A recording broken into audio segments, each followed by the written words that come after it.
Então, para começar, boa noite a todos. Gostaria de saber quem que está aqui. Começando, quem é de Teutônia ou região? Levanta a mão ou levanta da cadeira. Palmas para o pessoal da localidade. Quem veio de Panambi? Palmas para a turma de Panambi. Ijuí.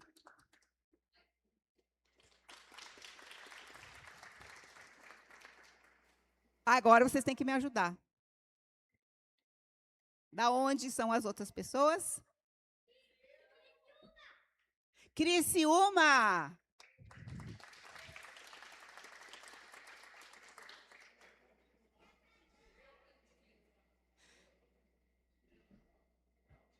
Sim, Estrela acho que já estava incluso antes, né? Ibirubá.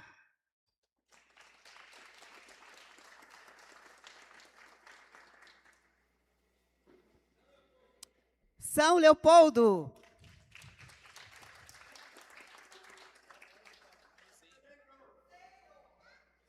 Cruzeiro.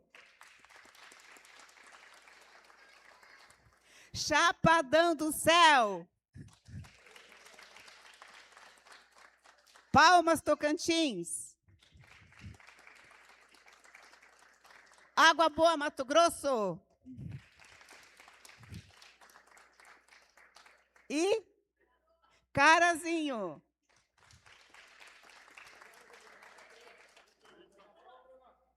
Canoas.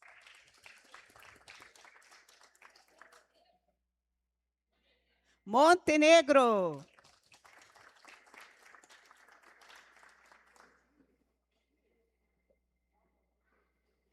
Salvador do Sul.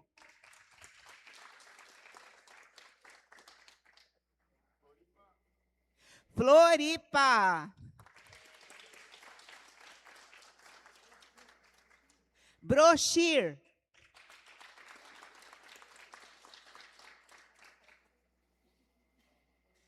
E estamos todos cumprimentados, que todos se sintam em casa, estamos em casa.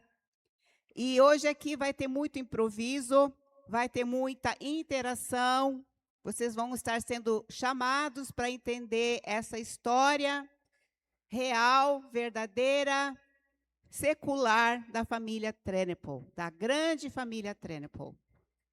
E para isso, eu gostaria, em primeiro lugar, agora ainda, a prestar os agradecimentos a essa comissão organizadora, que sem essas pessoas aqui, não teria sido possível promover esse evento, que além desse evento ainda temos muito que fazer amanhã, e foi feito muito também, já, durante esse ano todo, principalmente através da vida do Enio. Enio, vem cá. Quero apresentar o Enio Kik, de Panambi. Ele é casado com uma Trenepol. Cadê a sua esposa? Lá ela. Obrigada por você ter tanta paciência com um homem tão maravilhoso e fantástico como o Enio, que faz esse cadastramento, vamos dizer assim, de nomes com datas de tantas e tantas pessoas, de tantas e tantas famílias. Enio, fala uma coisa aí. Mas, assim, eu queria te agradecer, né? Eu falo assim, para você contar um pouco quem é você, porque além desse hobby que você tem, né, Enio, você também trabalha. Trabalhava até 3 meses atrás. Eu trabalho há 46 anos no setor industrial. Sempre trabalhei com pesquisa, tá? Mas pesquisa industrial. Então, surgiu um problema quando fizemos um encontro de genealogia em Panambi, da minha família, a família Kik, e aí o pessoal não conseguia mais se achar. Quem era parente de quem, o cara lá é filho de Jacob, o outro era filho de outro Jacob, e daí os filhos não batiam, e outro... Ou seja, eu fui procurar lápides em cemitério, achei 27 Jacob Kik. Então, não ia dar certo. Então, eu tive que achar uma maneira de organizar essa turma toda. Então, eu comecei a pesquisar genealogia. E da minha família primeiro, e hoje eu estou pesquisando mais de 100 famílias. Então, a Trenepol é uma delas, a pedido da Astrid. Então, eu já tinha uma pequena pesquisa, porque a minha esposa é descendente de Trenepol, então eu já tinha uma pequena pesquisa, e daí fomos ampliando. Aí o pessoal começou a me enviar dados, e fomos montando a árvore genealógica que eu boto no grupo lá, que vocês podem copiar e analisar, e se achar erro ou faltando gente, é só me enviar as correções. Tá? Então, Sim, conseguimos ir bem longe com isso, né? Mais de 1.600 pessoas, mas faltam pessoas. Então, se aqui nesse lugar tem alguém ainda que possa colaborar e que queira colaborar e que ainda não está no grupo, por favor, continuamos com o grupo ativo para isso. Isso não é um grupo para ficar dando bom dia, ou boa noite, ou qualquer coisa. É um grupo mais para a gente construir, continuar construindo essa história e essa genealogia. Obrigada, Enio. E agora eu vou chamar aqui o Marco Kreimeyer. Esse é um outro anjo que caiu do céu, porque a gente também não se conhecia, né, Marco? Mas o Marco fez muito. Nós vamos estar apresentando depois um teatro, e se não fosse pelo conhecimento dele, não teria sido possível. Então, conta um pouquinho quem é você, Marco. Pessoal, boa noite. Eu sou o Marco Kreimeyer, sou descendente na parte de Trenepol. Era minha trisavó, a Luíse, que casou com o Wilhelm Kreimeyer, então eu encaixo nessa parte. Eu faço pesquisa genealógica, tenho 26 anos que eu estou pesquisando, junto informações, pesquiso principalmente famílias westfalianas, conto essa história dessas famílias westfalianas que vieram aqui para a nossa região. E aí, durante essas pesquisas, eu e a Astrid nos conhecemos, e aí começamos a juntar as informações da família Trenepol também, que eu tinha pouca parte, eu tinha só a informação da minha trisavó. E aí a gente começou a juntar mais informações e começamos a deslanchar. Fico muito feliz por poder estar participando, fico honrado em estar aí junto com vocês. Isso é muito bom ver toda a família assim reunida, conhecer parentes, familiares que não se conhecia, né? E a gente fica honrado, né? Alguém lá no passado fez todo esse desafio, saiu da Alemanha, veio para um desconhecido, não sabia como ia ser aqui, e hoje, olha só, toda essa família, todos os parentes reunidos, né, contando a história, evoluindo, a imigração continuando. Isso é muito gratificante, muito legal isso. E agora eu vou apresentar para vocês o Felipe Trenepol, de Floripa. Pode contar para nós quem é você. Então tá, pessoal, boa noite. Meu nome é Felipe Gustavo Trenepol. Tá baixo? Tá, eu não sou muito acostumado a falar no microfone. É uma satisfação muito grande estar aqui participando desse encontro. Faz mais ou menos 1 ano e meio que eu comecei a mergulhar um pouco nessa área de genealogia, de pesquisar os antepassados. E foi uma grata surpresa encontrar esse grupo, né? Então, a Astrid organizando, né? E eu tentei me inserir e colaborar como foi possível, né? Então, eu sou da leva da família que, aqui de Teutônia, foi para Panambi, e de Panambi foi para Palmitos, em Santa Catarina. E aí, de Palmitos, acabou se espalhando para outras cidades catarinenses, né? Eu resido em Floripa desde 2001. Então, é uma satisfação muito grande estar aqui com vocês, tá? Obrigado.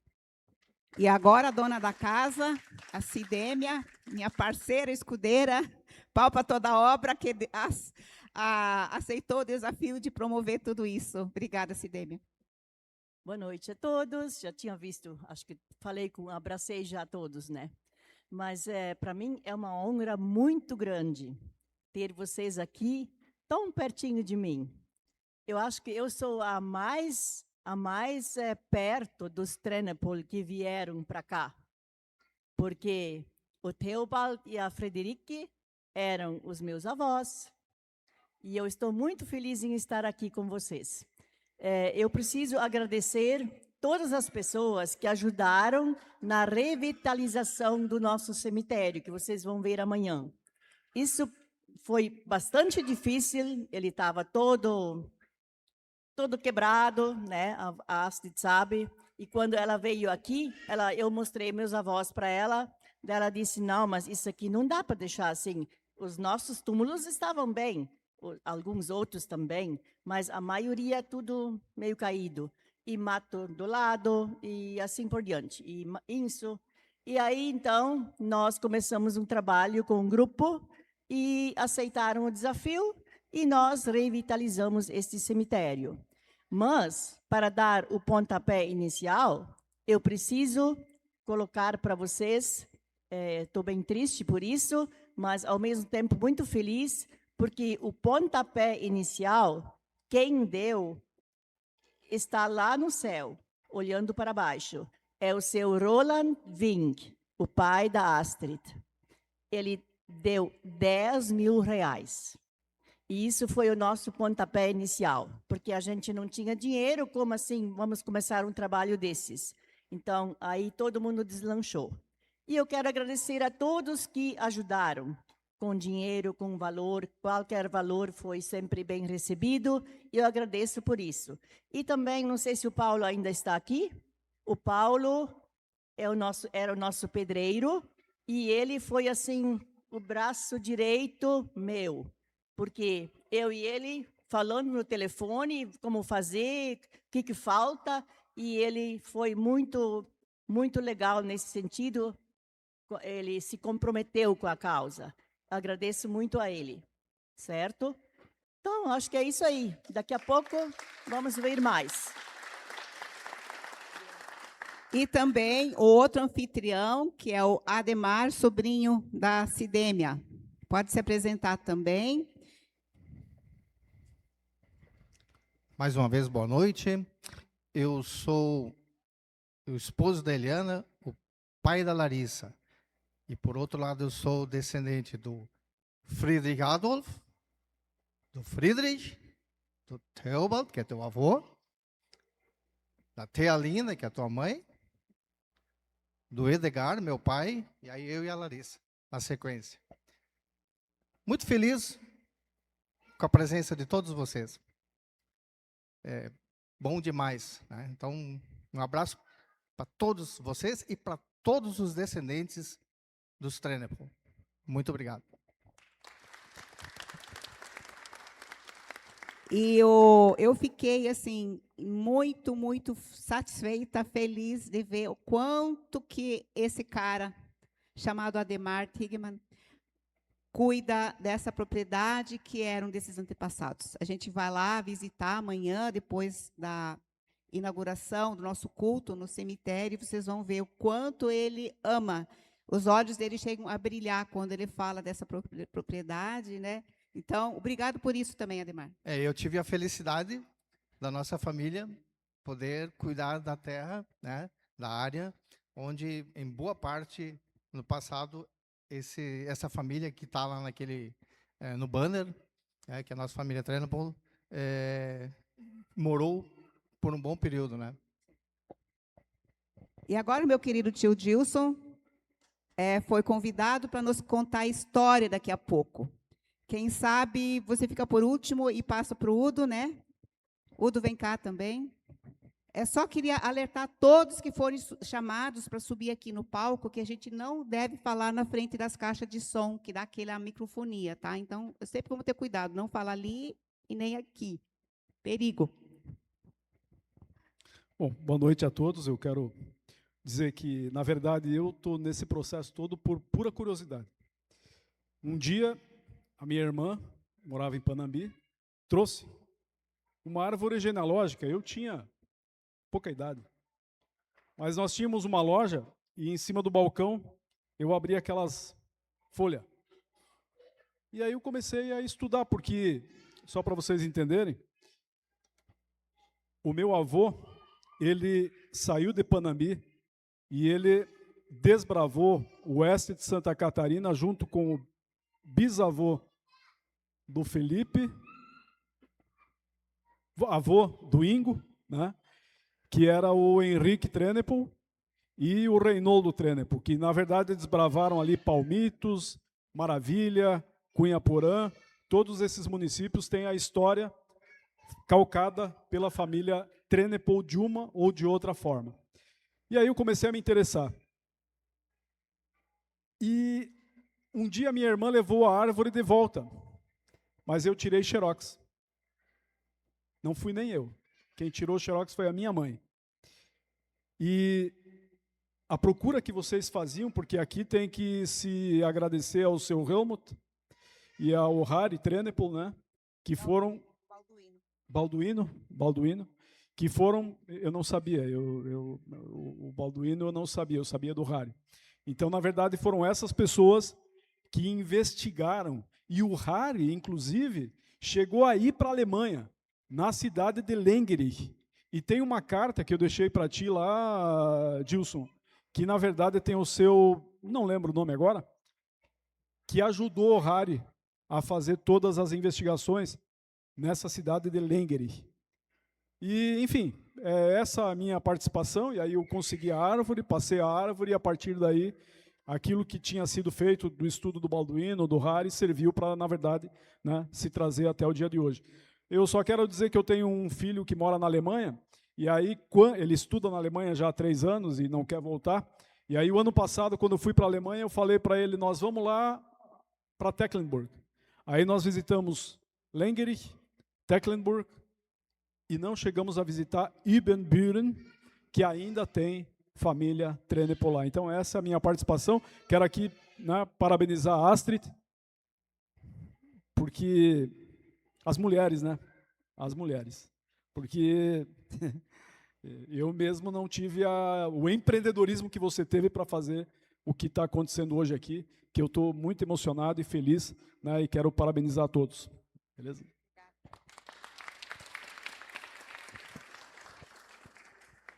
Bom, então agora os demais podemos fazer parte da plateia e o meu tio Gilson, então, vai nos contar a história dessa família.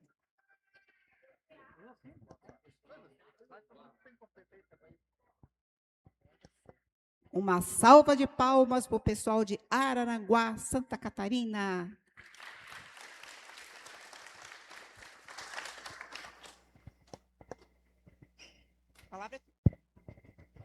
Boa noite a todos. Uma alegria estar convivendo com tantos amigos agora, né? Parentes de mais tempo, mas vamos também nos tornando amigos. Perto da boca, é isso aí. Muito bem.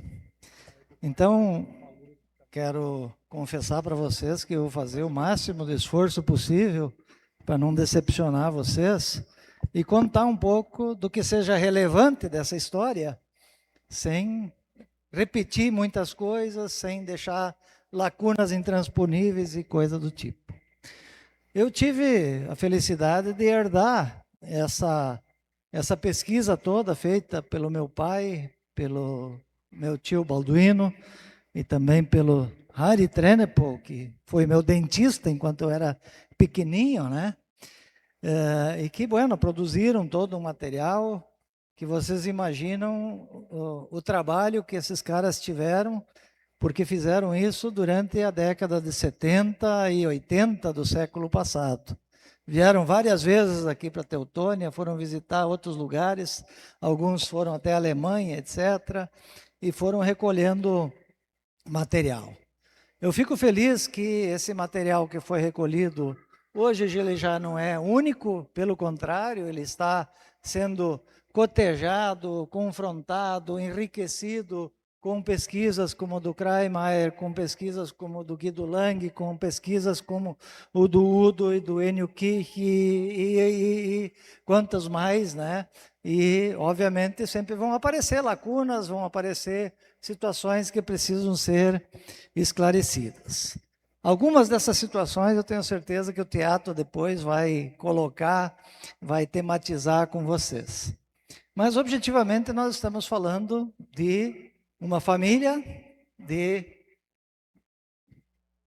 camponeses, ou algo parecido na Alemanha, que vivia num contexto extremamente complicado, complexo. Na verdade, a Alemanha não existia, a Bélgica não existia, a Áustria não existia, tudo aquilo era, né, uma composição ainda feudal, né, com senhores feudais, com castelos para cá, com condes para lá, com domínios feudais para lá. Né? Hoje à tarde alguém dizia, não, mas eles eram quase escravos. Não, eram servos. No feudalismo há senhores feudais e servos que, para ter o direito de trabalhar nas terras feudais, sejam elas da igreja, em grande parte, sejam elas dos senhores feudais, tinham que ceder uma parte da produção, às vezes não era uma parte da produção, às vezes era dias de trabalho e assim por diante. Né? Mas, minha opinião, mais grave do que isso, na época eram os conflitos, as disputas pelas áreas de terra e os países se constituindo. Tá? A Itália se constituiu em 1970, a Alemanha foi em 71, então é um período, digamos assim, de muitos conflitos em que, bueno, as coisas vão se reacomodando e, obviamente, os mais frágeis vão sobrando e vão sendo empurrados para fora e, objetivamente, a Europa como um todo tinha um processo de expulsão de pobres, vamos chamar assim. Se livrar dos pobres era uma tarefa da Europa como um todo. Né? Desde a Itália, se vocês olharem várias situações dos italianos, várias situações dos holandeses. Como eu morei 40 anos em Juí, e Juí, vocês sabem, é a capital das etnias. Lá tem 20 e tantas etnias organizadas, porque lá foi feita uma colonização trazendo justamente de todos os lugares. Né? A ideia era justamente de cada lugar. Todos têm histórias muito semelhantes, digamos assim, de fugir da pobreza, fugir dos conflitos, buscar novos horizontes e por aí adiante. E é disso que nós estamos falando. Né? Nós não estamos falando de heróis exclusivos, mas nós estamos falando de gente que encarou a dificuldade, enfrentou os desafios e que, bueno, foi superando os desafios à medida que eles foram se apresentando. Não fizeram isso sozinho, fizeram isso em conjunto com outras tantas famílias. Hoje, quem foi visitar o cemitério lá, viu que tem Brandstrup, tem Schneider, tem quantidade de sobrenomes diferentes lá, que, enfim, alguns vieram no mesmo tempo, etc. Então, para entender um pouco isso e chegar na história da nossa família, eu queria perguntar, em primeiro lugar, quem de vocês é descendente do Heinrich? Ninguém, coitado, esse não teve filho. E do William? Também ninguém é descendente do William? Então, vocês não são treinados, porque só tinha Heinrich e William naquele negócio. Friedrich, então. Veja, se vocês forem olhar as árvores genealógicas, o que tem de repetição de Heinrich, de William e de Friedrich é um negócio assustador. Né? Em alguns lugares é o Friedrich Trenepel Júnior. Aí, em outro lugar, aparece o Friedrich Trenepel Sênior. Né? O Guido Lanke diga que no livro dele aparece justamente essa distinção. Né? E um deles é o Adolf, né? Que é o senhor de barba que está lá, e o outro é o filho que veio junto na primeira leva.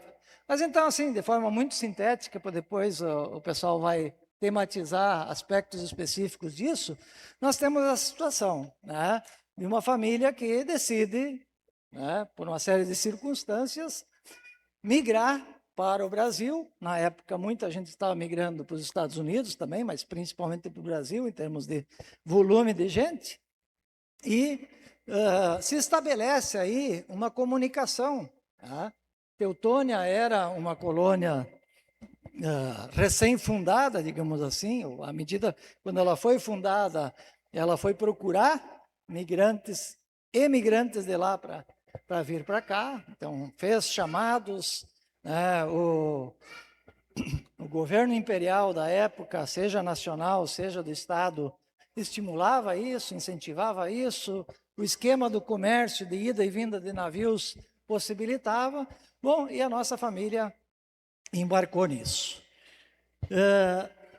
Não sem peripécias. De novo, vou deixar para o teatro depois explorar algumas delas, mas de uma família que vocês viram ali, de 6 pessoas, né? O casal e 4 filhos, não veio todo mundo junto, não decidiu assim, vamos lá. Tá? Veio o casal e os 2 filhos mais jovens. Os 2 filhos mais velhos ficaram. Tá? A filha mais velha, que até onde consta é fruto de um casamento anterior da mãe dela, tá? E depois assumido pelo Friedrich Adolf, tanto é que ela tem o sobrenome de Trenepol também. Ela é nascida em 41, eles casam em 44, 1800, né? Estou falando. Ficou para lá, ela, né? Quando em 69 eles decidem vir, né? Vem o casal e os 2 filhos mais jovens, solteiros entre aspas. Por que o entre aspas? Porque, por coincidência, um tal de Kramer já estava cantando ali a Louise, que era a filha mais nova e tal, e já tinha vindo aqui ver se tinha onde comprar lotes e tal, já tinha acertado essa coisa e, né, viabilizou, então, do ponto de vista econômico e patrimonial, essa questão. Veio para cá, depois casou com ele e, né, constituiu família dentro disso. O outro filho também veio, mas a namorada também veio. E ele mais tarde, né, logo depois, casou aqui, formou família e deu sequência, que é o Heinrich Friedrich, né, aquele que nasceu em 46, para distinguir entre os filhos aí. Então, a Louise, que é... Melhor, desculpe, não é 46, é de 48. A Louise, que é mais nova, nasceu em 1850. O Friedrich Heinrich, de 48. E os 2 mais velhos ficaram. Tá? A Wilhelmine, que era a mais velha, então, teve nesse tempo um relacionamento com alguém que eu não tenho informação de quem seja, se era um possível marido, se era apenas um namorado, se era uma outra situação. O fato é que, enquanto os pais vieram em 69, ela veio em 72. Né? 3 anos depois, com um filho de 9 meses no colo. Vocês imaginam a situação desta moça, né? Dessa mulher, um filho de 9 meses, encarar um navio e vir, né? Ficou um tempo em Porto Alegre, né? E depois veio também para cá. Segundo o Guido, né, ela não comprou terra, mas teve que financiar até 75, né, as despesas de viagem dela, etc. Essa era a situação, então, criada. E esses 4, então, se instalaram lá na Picada Frank, né, junto com o Kramer, que comprou lotes próximos disso, etc. E, bueno, foram constituindo aí a sua economia, etc. E 3 anos depois vem a Wilhelmine, também se junta a eles, né? E só 17 anos depois vem o outro filho, né? Que é o... Me ajudem aí, tanto o William e Heinrich aí, o William, né? O de 46, né? O que faltou, né? Já casado, com 6 filhos, né? E vem para cá também. Eu não sei dizer para vocês, e talvez o pessoal de Teutônia aqui depois possa nos ajudar a dizer aonde que eles se instalaram. O que eu sei é que boa parte desse grupo migrou para Panambi lá por 1905, 3, 8, por aí. 1900 e alguma coisa, porque o filho mais velho deles, que já veio adulto, que já veio acho que com, sei lá, 19 anos, uma coisa assim, casou aqui, teve 10 filhos, desses 10, a maior parte deles nasceu em Teutônia, mas também a maior parte deles foi para Panambi, de Panambi para Palmitos e, né, como dizia o Udo, meio que, né, se esparramaram pelo estado de Santa Catarina e no caminho entre Panambi e Santa Catarina, que era o espaço aberto. Então a lógica é um pouco essa. Se os primeiros chegaram em 69, conseguiram lotes lá na linha Frank, depois mudaram para cá, lá pelos 70 e qualquer coisa, em 86, quem chegasse com um bando de filho, não era uma coisa simples assim, de vamos encontrar um lote, vamos encontrar uma colônia ali para dar sequência nisso. certamente eles, né, tiveram que buscar alternativas, etc. E essa família, especialmente, boa parte deles investiu na educação, na formação, né, através da educação, e muitos deles se tornaram profissionais urbanos, vamos dizer assim, dentistas, né, engenheiros, eletricistas e por aí afora, né, atividades urbanas, né, que foram, então, através da educação, eles buscaram isso. Então, veja, é muita gente. Se nós pegarmos aí, né, dos 4 que vieram e daí, né, abrir a árvore genealógica, ela se estende e dá bastante. Até porque, entre outras situações, um tinha 10 filhos, outro tinha 8, alguns menos também, né, tinha essas situações também, mas muita gente. E, por óbvio, não cabia todo mundo aqui, não tinha como destinar lote para cada um, colônia de terra, simplesmente multiplicar na mesma situação. Então, o pessoal foi esparramando, alguns por aqui, outros enfrentando a fronteira agrícola. Eu quero ainda fazer um destaque apenas, vou pedir desculpa por fazer o destaque na minha linha, mas é essa que eu melhor conheço, né? Então, dar um exemplo. Então, dos 8 filhos que o meu tataravô lá teve, este que está lá em cima junto com Adolf, Friedrich Heinrich, né? Um deles era o Carl William Trenep, nascido em 71 e, bueno, casou com a Friedrich Uneweg e com 24 anos, tinha 2 filhos e a mulher grávida, e ele bateu as botas. Morreu. Eu não tenho até hoje uma informação consistente sobre a causa da morte, como indica que ele morreu em Porto Alegre, provavelmente uma doença mais forte, etc. Então, vocês imaginem a situação da Frederic, né, com 2 filhos pequenos e outro por nascer dali um mês. Nasceu um mês. E esse que nasceu um mês depois é meu avô. Tá? Aí, o que aconteceu? O Theobald, que é o irmão do falecido, né, foi dar assistência, etc., e acabou depois casando com a Frederic e tendo mais 10 filhos. Né? Eu tenho uma foto aqui com os 13 alinhados, né? Então, se o meu avô era o terceiro lá da lista, né, o avô da Cidêmia aqui era, a mãe da Cidêmia era a 13ª nessa lista. E por isso que ela diz que ela é, né, da geração mais alta que nós temos aqui, e eu acho que é verdade, porque ela é, digamos assim, a última daquela geração, por conta de que, bueno, antes dela tinha 12 irmãos. E também esse pessoal foi, né, a alternativa que eles tinham era buscar opções, etc. Não tinha como dizer, não, vamos ficar todo mundo aqui, vamos se abraçar, vamos trabalhar. Como é que vai fazer?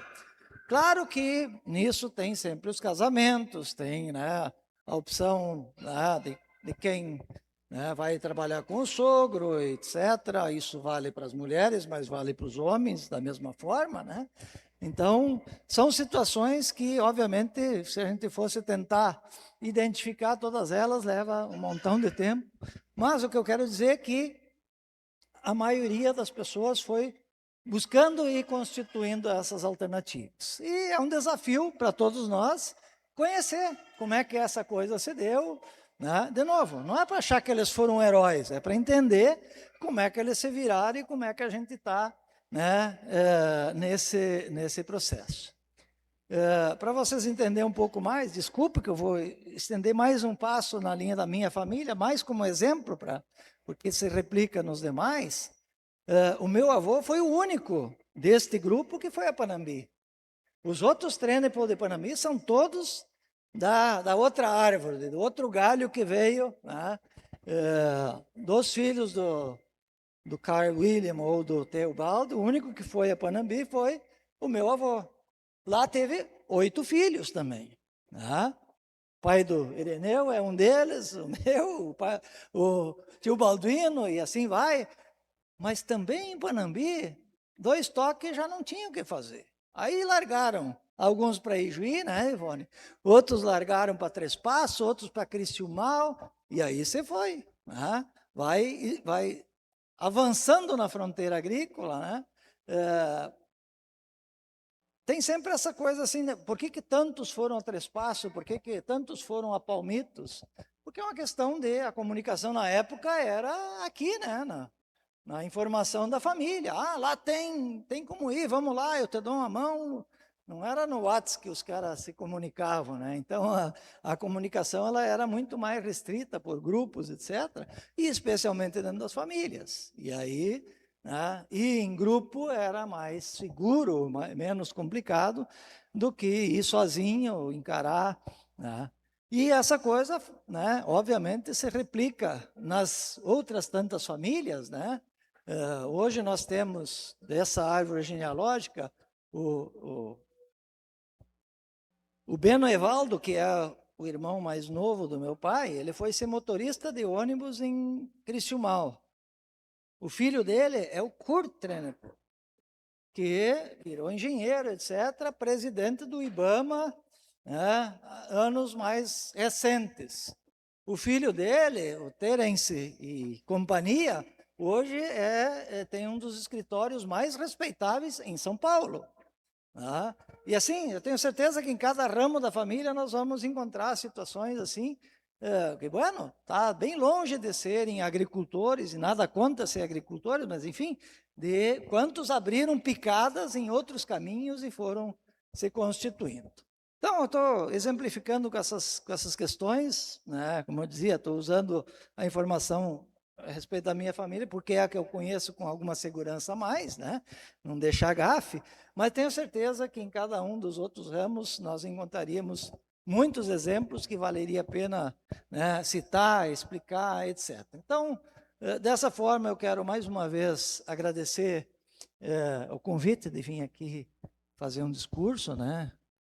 Hoje eu brincava com meus amigos ali, que o sequestro que fizeram comigo semana passada foi só uma armação, porque eu vou ser candidato a deputado, então ser sequestrado e voltar e tal é uma coisa que...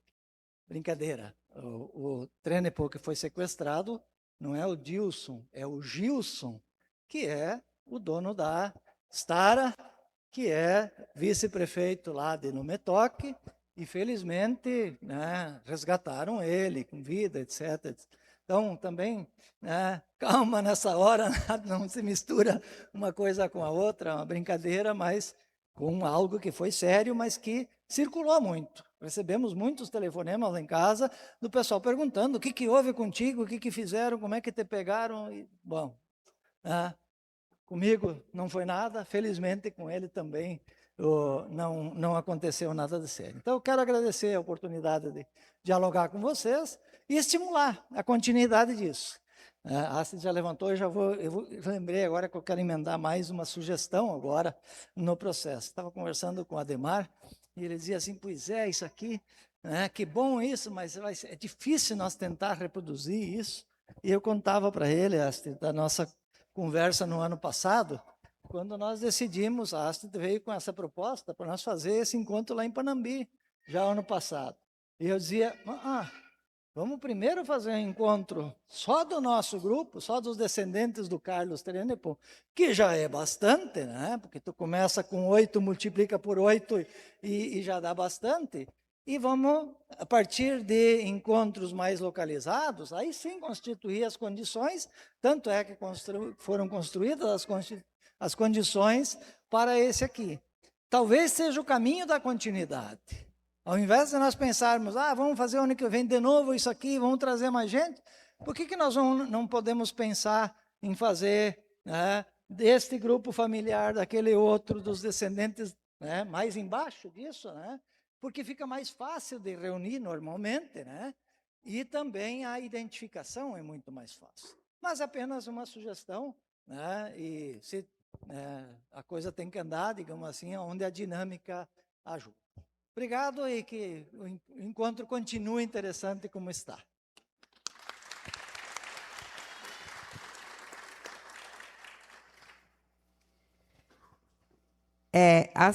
As pessoas que estão acostumados aqui na região a promover encontros, me pediram assim, mas cadê o brasão da família? É o primeiro encontro? Aí a resposta foi assim, bom, a gente não vai disponibilizar nenhum brasão, porque a família Tenepol não tem um brasão. Assim como a família Vink, que eu promovi outro encontro, também não tem brasão. E isso não é vergonha nenhuma, porque brasão de verdade só possui a família que tem origem nobre. E, então, não nos sentimos menos ou menores por não termos um brasão. E outra coisa, eu nunca falei que esse é o primeiro encontro, nem exatamente o que o Dilson falou. Porque esse encontro aqui, ele teve um objetivo diferente também, que foi a questão da gente honrar os nossos antepassados. Isso tinha que ser localmente, né? Com essa revitalização desse lugar onde parte deles estão sepultados, apenas 2, né? Mas aí tiveram a oportunidade de a gente ver onde eles moraram, onde os outros também estão sepultados. E para quem é de longe, como eu, é interessante ver, né? O meu tio Ivo, cadê o tio Ivo? Ivo, há quanto tempo você não vinha para cá?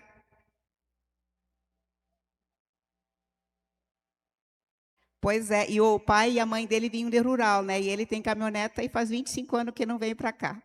Só como um exemplo, né? Então, assim, isso serviu também para motivar, né? Para que a gente pudesse de novo dar uma olhada aqui, dar uma força para a Cidêmia, para o Ademir. A gente deu umas voltas por aí, batendo na casa de quem tinha sobrenome Tenepol, né, Cidêmia? E sim, é difícil, porque muito tempo sem promover. É realmente difícil. Mas está sendo gravado, a gente vai disponibilizar isso no YouTube. E agora, então, nós somos uma grande família, sim ou não? E ninguém vai criticar se sair aqui uns erros, vai falar assim, aleluia! Não é nenhuma igreja, mas, gente, aqui a gente vai agora ensaiar, tá? Porque não teve ensaio.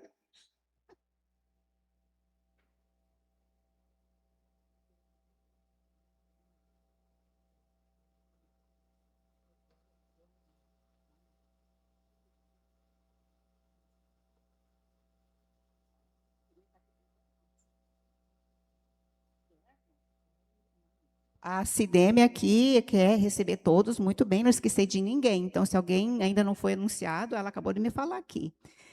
Gerno? Quem é?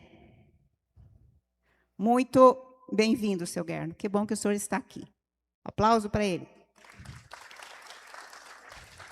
E temos esqueci o seu nome de novo. Lá do Paraná, muito bem-vinda.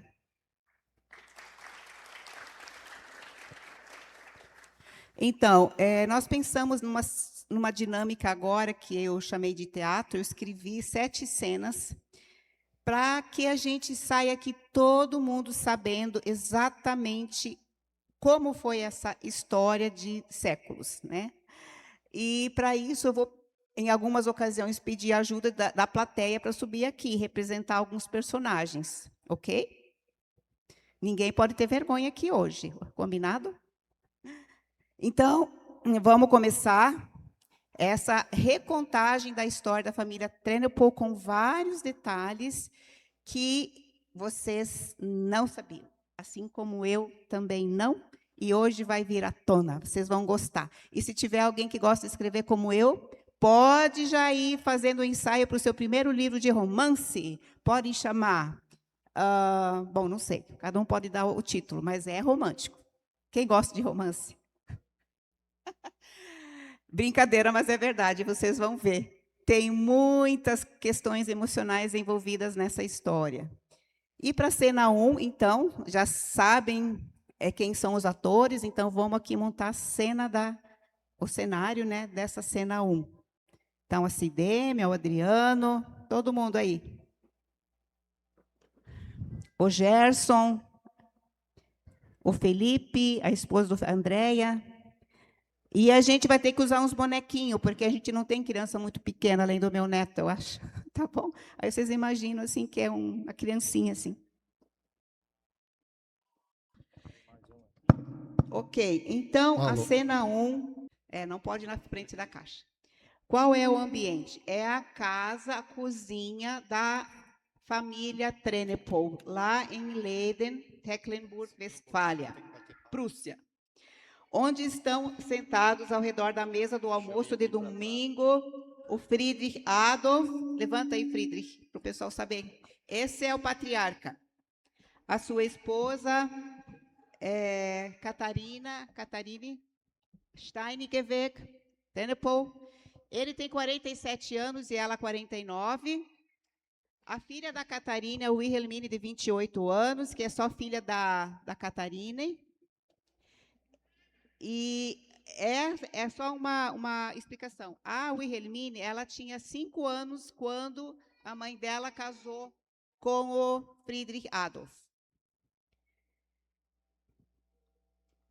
E, mesmo assim, ela recebe o sobrenome Trenepol.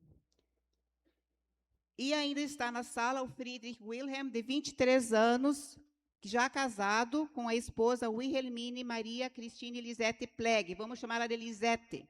Ele, 23 anos, e ela, 27 anos, com o seu filhinho Bernhard, de 2 anos. E ainda está na sala o filho do casal, solteiro, de 21 anos, o Heinrich Friedrich. E a filha do casal, a Luíse, ou Maria Luíse, de 18 anos. E aí, o ano é 1869, mais ou menos na metade desse ano. O Friedrich Adolf, então, convida o seu genro, Kramer, para vir almoçar no domingo, e a cena agora começa ele chegando na casa deles. Opa, boa tarde. Entra. Entra. Sente-se aqui com nós. Quantas novidades. Então, não tenho boas notícias. Qualquer hora dessas, posso ser chamado para servir o exército de novo. E eu não quero ir. Por aqui já teve tantas guerras e já tem mais uma chegando. Enquanto essa tão necessária unificação dos estados do Sul com os estados do Norte da Prússia não acontecer, vamos continuar vivendo em guerra contra a Áustria ou contra a França. Por isso vim aqui hoje para dizer que vou embora daqui. Estou pensando em ir para Ohio, nos Estados Unidos. Muitos daqui estão indo, inclusive teu irmão, não é, meu futuro sogro? Certo. Já avisei a minha família dos meus planos. E agora vim conversar com vocês, pois quero ir logo, antes que me chamem para o exército. Pois isso é uma situação que me preocupa também. Essas guerras que não acabam mais, que deixam cada vez mais pobres. Aqui em casa temos os 2 filhos que podem ser chamados também. E até eu mesmo, com 47 anos, corro esse risco. Já andamos, conversamos, e alguns querem ir embora, outros não. Mas pais já estão falecidos e meus irmãos também querem ir embora. Mas ele quer ir para os Estados Unidos. Seria bom nós irmos juntos com ele, mas custa 3 vezes mais caro. Eu e minha mulher decidimos ir porque tua namorada quer ir para onde você for. Mas pensamos que ir ao Brasil seria melhor e mais barato. Temos que juntar dinheiro para poder pelo menos pagar as passagens. O que você acha? Fiquei sabendo que lá tem uma colônia nova chamada Teutônia. Então eu podia ir na frente para ver como é, e depois vocês trazem a Luíse e a gente se casa lá no Brasil. Isto é uma ótima ideia, para não perdermos tempo. Você vai indo e reserva uma colônia de terras para nós. Enquanto isso, vou ajeitando as coisas por aqui e logo, logo partiremos também. Obrigada, pai e mãe. Vamos ser muito felizes no Brasil. Uma terra onde teremos liberdade. uma terra onde teremos liberdade, não teremos guerra, com muita terra para plantarmos e tudo o que precisamos para viver. Será que dá batatas lá? Já pensou ter algumas vaquinhas para tirar leite? Porquinhos para fazer salame, banha, torresmo? Ah, e dizem que lá dá muitas laranjas.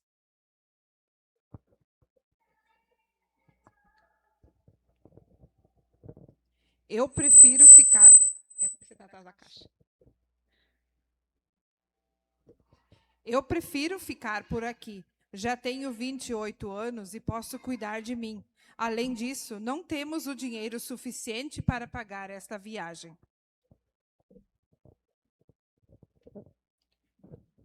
Pois eu já quero ir. Tenho 21 anos e uma vida inteirinha para viver em um país com liberdade, onde poderei formar uma família, criar meus filhos em paz, mas antes tenho que resolver uma questão com o pai da Cristine, seu rosto. Pois eu não vou. Quem sabe um dia. Estou casado e não tenho coragem de levar o meu pequeno Bernard, que tem apenas 2 meses de vida, numa viagem que leva 2 meses para chegar. Além disso, meu trabalho como mineiro lá em Hasbergen está indo muito bem. A extração de ferro está boa. Ficaremos nós e a Wilhelmine. Só uma correção, a criança deles tem 2 anos, tá? É um menino. Muito bem, essa foi a cena 1. Palmas para os nossos atores.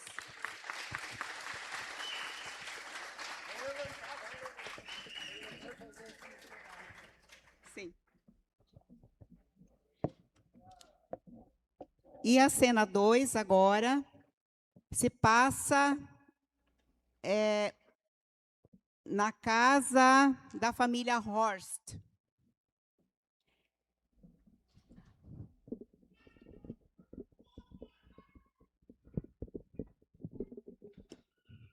E nessa cena, o objetivo é mostrar o grande número de pessoas, de filhos que as famílias tinham. Então, essa família Horst, a família da Christine Horst, ela tinha 12 filhos. E agora a plateia já vai ser chamada, convocada a subir aqui. Quem se candidata a ser os filhos... Os filhos do seu Horst. Eu preciso de alguém, um homem, o Johann Wilhelm, de 28 anos. Rapidinho, alguém se candidata, não precisa falar nada, gente, é só subir aqui. Vamos lá. Pronto, chamou já o Johann Wilhelm. Vem cá, sobe aqui. O filho número 2 era uma filha, a Catarina Wilhelmine, com 23 anos. Uma mulher, suba aqui para ajudar a compor a cena.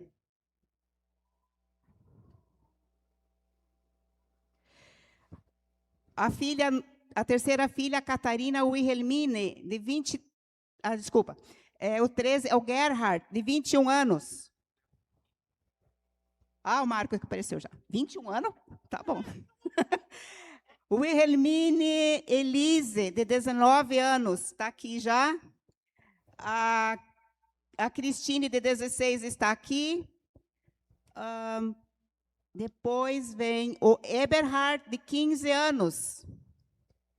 Pode ser um rapazote aí de 15 anos, mais ou menos. Vem, Isaac. A Caterine, de 13 anos, uma mocinha, então. O Gerhard Friedrich, de 11 anos. Pode ser o Iago, se não tiver outro menino. Cadê? Esse Horst era metido, hein?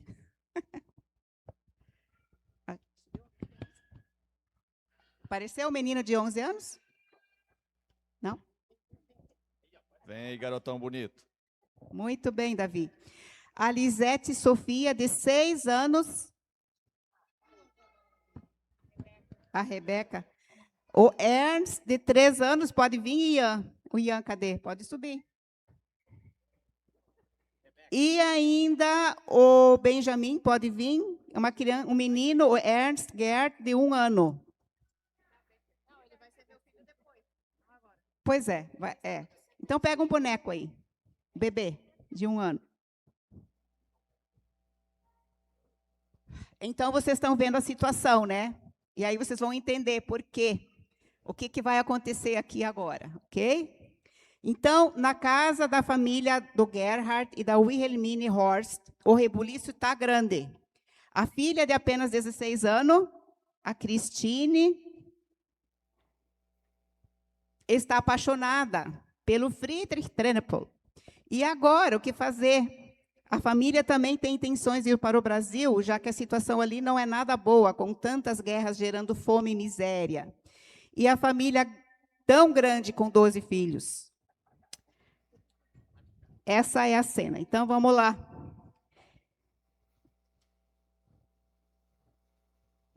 Moisés, é contigo. Olá, seu Horst, tudo bem? Olá, Friedrich. Alles gut? Alles gut. Seu Friedrich, gostaria de pedir a mão da sua filha em casamento. Gostaria de ir para o Brasil, eu e minha família, para fugirmos dessa grande escassez que está acontecendo aqui, guerras. Queremos pedir a Christine para ir conosco, porque não vai dar tempo de casarmos aqui no Brasil, porque queremos ir em 2 meses. Gostaria de pedir a sua permissão para ir conosco e casaremos lá no Brasil. E vai eu, minha família e minhas irmãs. Friedrich, mas você tem que lembrar que ela só tem 16 anos e não é permitido viajar sozinha com essa idade. Ah, pai, mas eu já tenho uma solução. A Elisa, minha irmã, já tem 19 anos e ela pode muito bem ir comigo. Ah, deixa, pai. Tá certo, você venceu. Então você e a Elise vão na nossa frente, junto com os Trenepol. E nós vamos terminar nosso trabalho por aqui, neste arrendamento de terras que temos compromisso. Até lá, nossos pequenos Ernest cresce mais um pouco. Palmas para os atores da cena 2.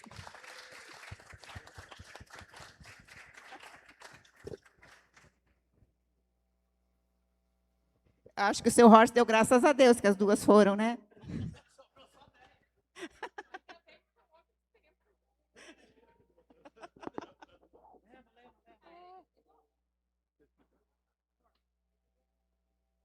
A cena 3 ela já é lá em Porto Alegre agora, na casa do senhor Kritzmann.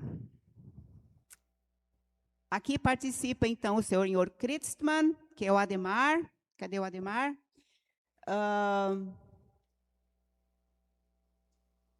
O velho Trenepol, vamos dizer assim. Cadê? A Adriana e a esposa. A Luíse. Os que foram para o Brasil, né? Olha aqui, ó. Quem foi para o Brasil? Foi o casal Trenepol, o filho solteiro, que está ali, o Friedrich, com a namorada prometida para casar, a Christine, e a irmã da Christine segurando a vela. Ela disse que ia trazer a vela. Esqueceu da vela?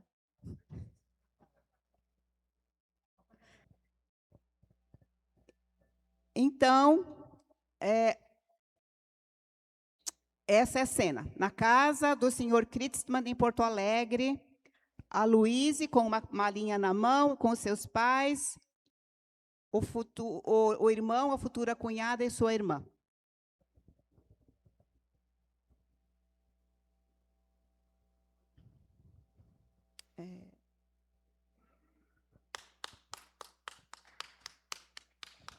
Entra, família Trenepol. Opa, boa noite. Boa noite. Não, é uma lástima nós chegar no Brasil sem nenhum dinheiro e ainda com dívidas de viagem. Vamos ter que pedir emprestado por alguém.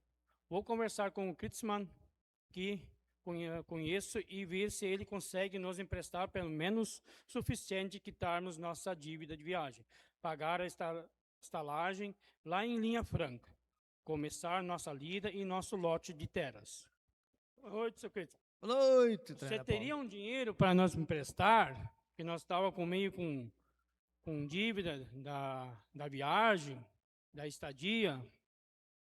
Eu conheço vocês muito bem, de longo tempo, e eu quero ajudar vocês a se instalarem aqui bem no Brasil.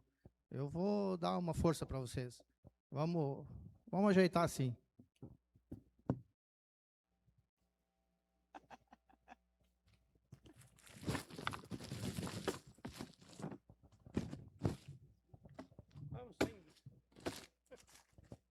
Isso chega já para nós. Isto. Só assim nós não temos como pagar. O que nós podemos fazer? Pô, pessoal, eu empresto ou não empresto? Ele não sabe, mas ele vai ter descendentes, netos, bisnetos, trisnetos, aí comerciários, industriais, comerciantes, advogados, médicos, dentistas, engenheiros. Vai ter muita gente, ele não sabe. Mas eu vou emprestar para eles começarem a vida aqui no Brasil. E como nós podemos fazer para nós poder pagar esse empréstimo? Tem alguma? Eu precisaria, assim, alguém que trabalhasse lá em casa, quem sabe a Luísa podia trabalhar, ficar um tempo trabalhando, assim, lá em casa, ajudando a minha família, e poderia fazer o pagamento dessa forma, né? O que você acha? Podia ser? Então, minha filha, você está vendo nossa situação. Você é a nossa única opção. Você ainda é nova. Tem casamento, pode ser um pouco adiado um pouco. Vamos trabalhar junto com o teu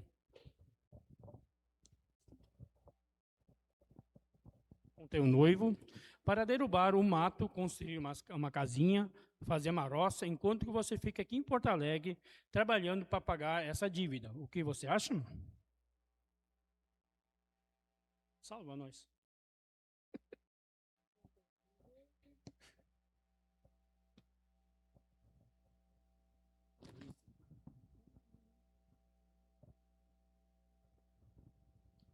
Se não tem outro jeito, vou fazer o quê? Eu fico. Então tá, pode ser assim? Então estamos entendidos. Você fica, minha filha.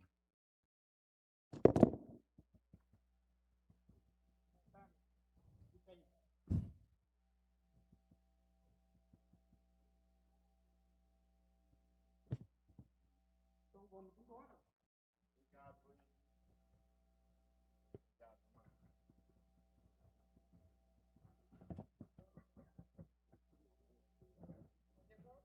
Palmas para os atores.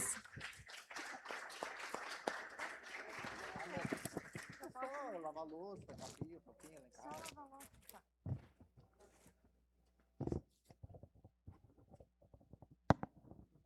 Agora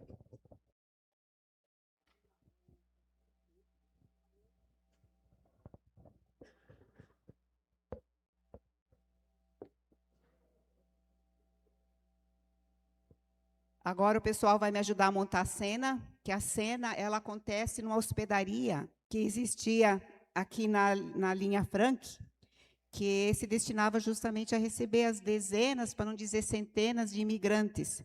Porque essa notícia de que havia uma colonização nova, como essa de Teutônia, isso se espalhava como pólvora. E eram, bom, pelo que eu me lembro, foram aproximadamente 330 mil pessoas que imigraram no século XIX da Alemanha para cá. Então, era muita gente vindo.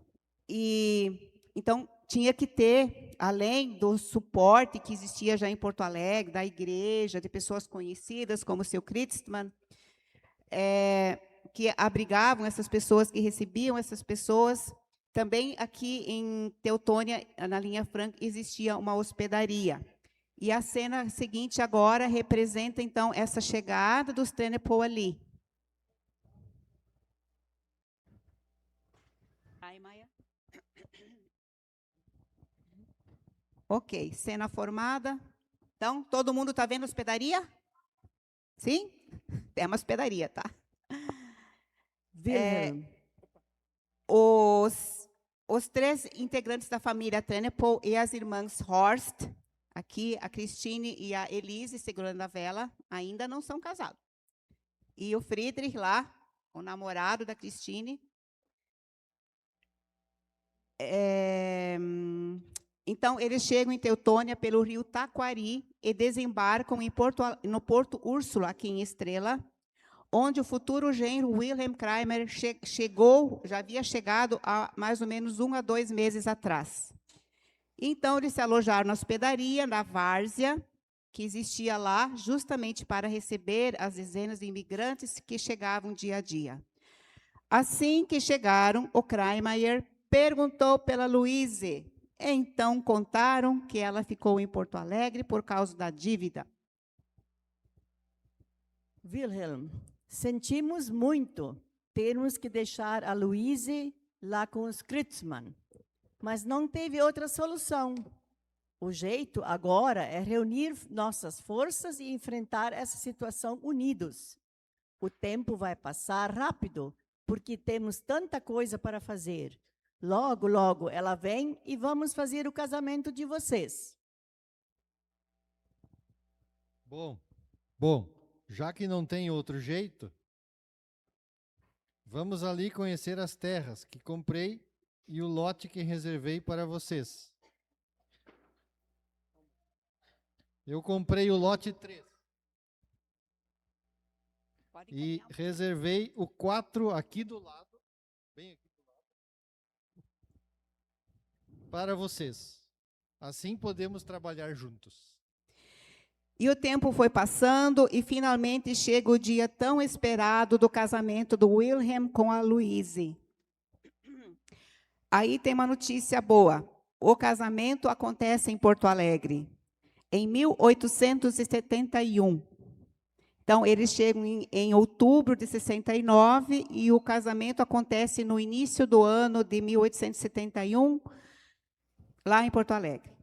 E de lá retornam agora casados e trabalham juntos com os pais, ajudando-se mutuamente. Então, a família Kramer e a Trenepol, eles eram, além de ser vizinhos, também parceiros no trabalho. E quando a Luíse chega em sua propriedade, na linha Franca, seu marido agora fala orgulhosamente para ela. Minha querida, venha ver, já fizemos uma bela plantação de batatas, tá vendo? Batatas, milho, e uma planta chamada mandioca, que dá muito bem por aqui. Temos uma horta, temos alguns animais, um cachorrinho, um gato. Aqui tem até ratos. Tem cobras. É preciso ter muito cuidado, porque elas ficam embaixo das pedras. E aqui, depois de derrubar o mato, ainda tem um montão de pedras para tirar para fora. Pelo menos servem para fazer as cercas que precisamos, para colocar os bichos dentro. Vem aqui fora ver. Olha as galinhas, temos ovos e de vez em quando já dá para fazer uma galinhada. E o leite da mansinha, que ganhou esse nome porque ela não era nada mansa. Mas daí eu e teu pai demos um jeito nela. Amarramos as pernas para tua mãe conseguir tirar o leite. Agora ela já fica parada. E temos queijo, nata e leite para tomar. Ah, e já nasceu uns terneirinhos. Precisamos deles para pôr no arado de bois. Espero que cresçam logo, porque fazer tudo à mão é bem pesado. Aqui o pessoal tem costume de comer carne assada num espeto, o churrasco gaúcho. Você vai gostar muito. E com certeza um dia teremos gado suficiente para matar um para comer. Nossa, que notícia boa. Finalmente vou poder ter as minhas coisinhas. Minha casinha e o meu novo lar. Palmas para os felizes recém-casados e os atores dessa peça, dessa cena. Podem levar a mudança para casa. Baita mudança. Tem que tirar. E a quinta cena é agora, 3 anos depois, quando a filha da Catarina, a Wilhelmine, que havia ficado para trás, chega no Brasil. Então, o ambiente é a casa dos Trenepol, onde essa filha chega, e onde estão todos reunidos, os pais, o Friedrich, a Catarina, a esposa, a Luíse, e agora o seu marido, Wilhelm Kreimeier. Essa é a cena. E também o Friedrich e a Christine também fazem parte dessa cena. Ah, é. Temos que esperar um pouquinho, vai ter uma surpresa. Adivinha o que aconteceu depois que o Kreimeier e a Luíse casaram? Dou uma chance para vocês adivinhar o que aconteceu 9 meses depois. Então tá, ela tá ali arrumando uma barriguinha de grávida. Ela já volta.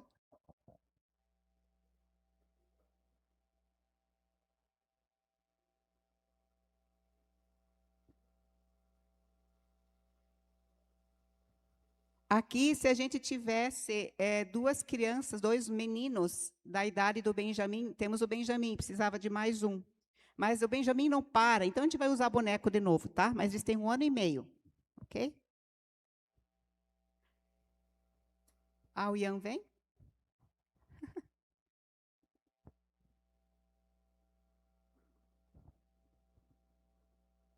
Ó, o Ian vai ajudar no teatro. Então, fica aqui com a vovó.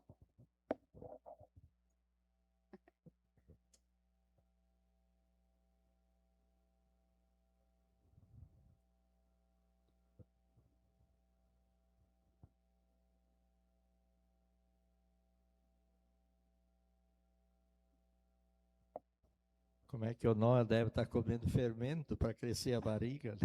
Nada, eles fizeram tudo certinho. Casaram primeiro, depois foram ter filho. Na verdade, vai ser uma filha, lógico. Hoje a gente sabe, né? Mas ela não sabia. É uma menina.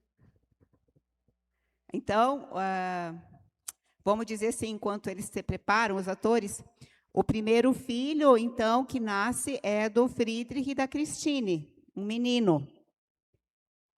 E lá, na quase Alemanha, né? Então, a Wilhelmine também engravida, como foi dito aqui. Não sabemos quem era o pai do Ernst.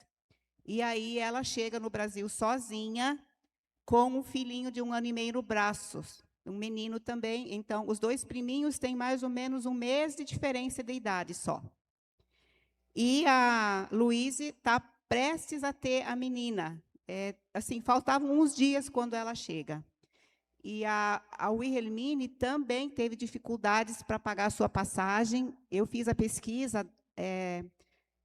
de quando, do navio que ela pegou, quanto tempo ela ficou em Porto Alegre, e ela ficou também mais de 3 meses por lá. Eu acredito até ela conseguir levantar o dinheiro para saldar suas dívidas e também comprar uma outra passagem para fazer essa viagem de Porto Alegre até Porto Úrsula, aqui em Estrela. E isso tem um registro por escrito, isso vai estar no site, de exatamente quantos mil-réis essa mulher teve que assumir de dívida. Ela ficou 2 anos e meio pagando essa dívida com juros.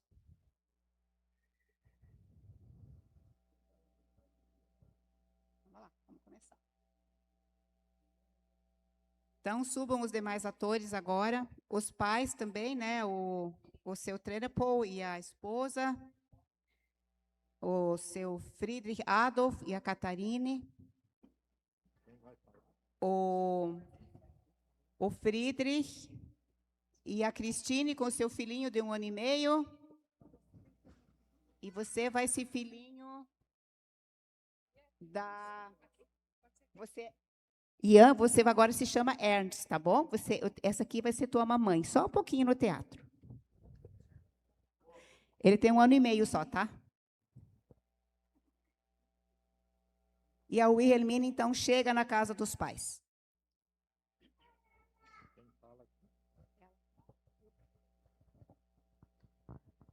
Pai, mãe, meu irmão Friedrich e minha cunhada Christine. Olha só, já tem um filhinho. Qual é o nome dele? Olá, minha irmã, tudo bem? Oi, minha irmã, tudo bem? Como você está? Seja bem-vinda. Obrigada. Esse é nosso Carl Wilhelm Tennepoel, esse bonitão aqui.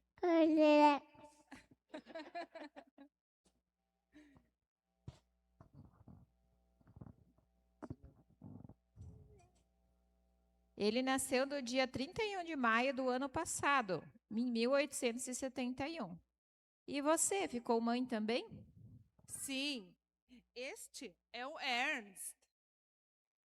Nasceu no ano passado, também em abril. Então, temos aqui 2 priminhos com a mesma idade. Que felicidade! É verdade. Ai, eu sigo cumprimentando meus...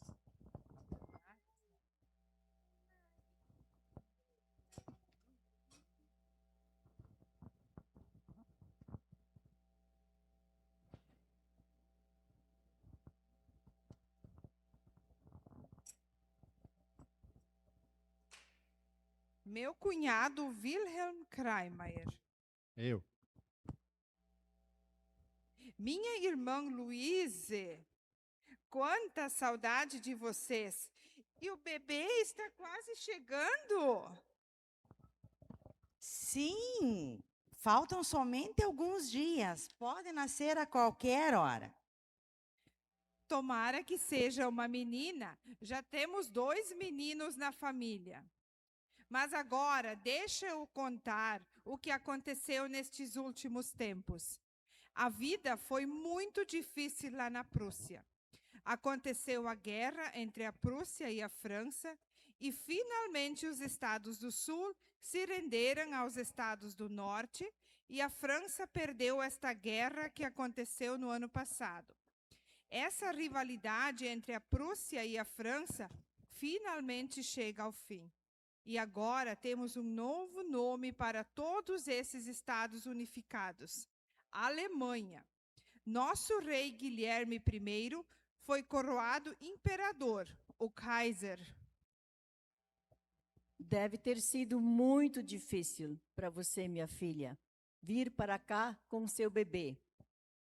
É tu, né? Ainda bem que temos apoio lá em Porto Alegre. Ainda bem que temos apoio lá em Porto Alegre, do senhor Kritzmann. Nosso pastor recebe a todos e podemos ficar lá por alguns dias para depois seguir viagem para cá. Também sentimos muita falta do Friedrich Wilhelm, que ficou lá na Westfália. Oro a Deus para que um dia também possa vir para o Brasil. Nós estamos casados há bem pouco tempo, porque tive que ficar em Porto Alegre. Mas agora eu estou muito feliz, porque logo, logo nasce o nosso primeiro filho. Se for menina, se chamará Wilhelmine também. Pois quando cheguei em Porto Alegre, meu dinheiro tinha acabado e eu não tinha como seguir viagem até aqui. Fiquei por lá e finalmente consegui um empréstimo com a companhia colonizadora. Chego aqui com uma grande dívida, que vou ter prazo para pagar, porém com muitos juros. Sou sozinha e agora tenho um bebê. Mas que bom que consegui chegar. Não sabemos quando a Wilhelmine se ajunta com um homem de sobrenome Minken. Aqui eu escrevo se ajunta porque foi feita pesquisa e não encontramos nenhum registro de casamento. Sabemos que ela se muda para o interior de Panambi anos mais tarde, depois do casamento do Ernst. Então, foi muito tempo depois. O Ernst se casa com uma prima aqui nessa região. E então eles se estabelecem, a mãe com esse filho e a sua nora, na linha Rincão Frente, interior do município, então, de Neu-Württemberg, atual Panambi. Ernst se casa com a filha do seu tio, né, a prima. O seu tio era o Friedrich Wilhelm, ela se chamava Joana. Essa família havia ficado na Alemanha e só imigrou muitos anos depois. Toda a família com seus filhos ainda solteiros. Ah, desculpa, que tem um erro. Tá. Então, essa história da Wilhelmine, nós temos parentes de sobrenome Trenepol, que estão até hoje situados na linha Rincão Frente, em Panambi. A Wilhelmine, ela falece devido a um acidente doméstico. Ela se corta com uma faca de mesa. E perde o seu filho Ernst, 5 anos dela mesma falecer, também vitimizado por um raio que o matou. Então, palmas para os atores dessa cena.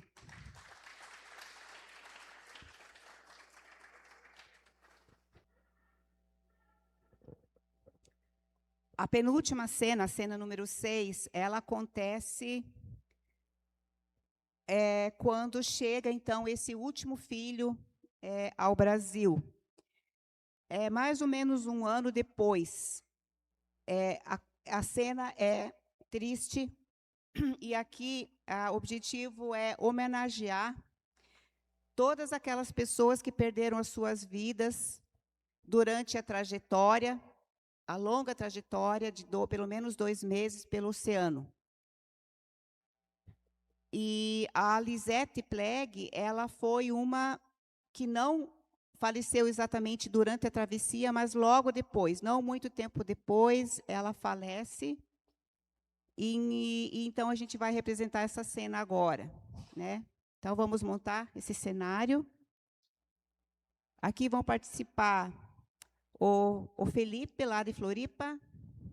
Ele vai representar o antepassado dele, né? Ele é descendente desse Friedrich Wilhelm. A esposa... A esposa não, né? Porque ela que falece. Ela já esteve aqui. Porque a cena já, então, é o velório dela, tá? E agora eu preciso, de novo, da ajuda da plateia. Eu peço que o Isaac suba aqui de novo, por favor, representando um dos filhos. Eles tiveram 6 filhos lá na Alemanha e trouxeram esses filhos ainda jovens e adolescentes e crianças. O mais velho é o... pode ficar aqui. Teu nome é Friedrich Bernhard Wilhelm. Tá? Você tem 19 anos, você é o mais velho da família. O segundo pode ser o Iago, de 14 anos, é o Friedrich Ernst Wilhelm Johann Trenepol. O Iago está por aí ainda? Para vir?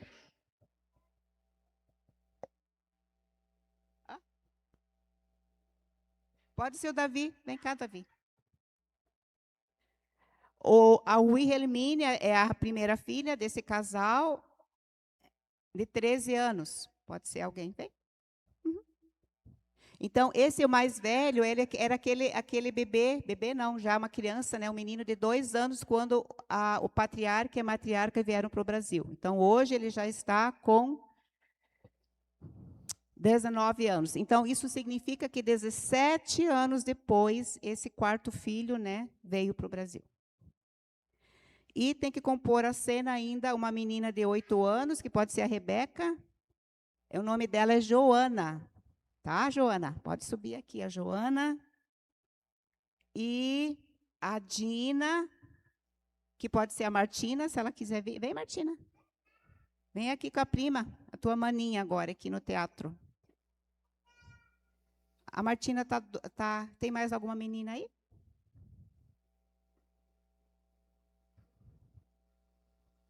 Vem cá, a filha do Felipe mesmo. Vem cá. Vem cá com o papai. E o Herman, de 5 anos, que pode ser o Ian. Ô, Benjamin. 5 anos, tinha o mais novo. Então, vocês podem chegar aqui, os filhos. A cena é o velório, como eu falei.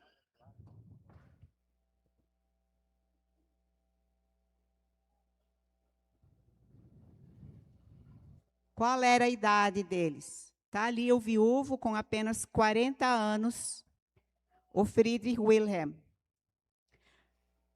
E a sua esposa, Lisette, contava com 44 anos quando ela falece.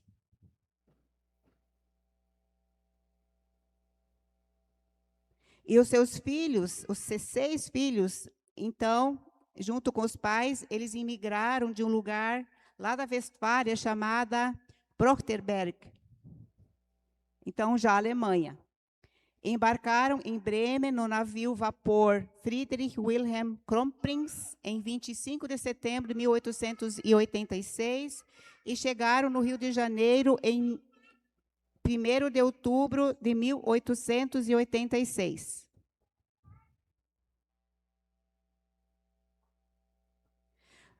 Na casa do Friedrich Wilhelm jaz o caixão com o corpo da Christine.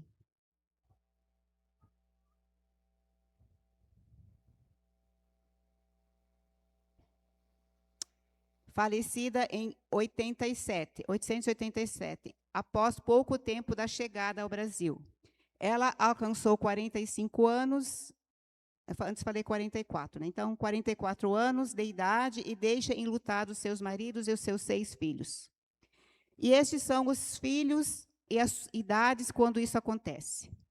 A Christine falece no ano seguinte à chegada ao Brasil. Seu sepultamento foi em Silveira Martins, e quando completou 100 anos, o seu túmulo foi homenageado por ter sido a primeira imigrante ali sepultado.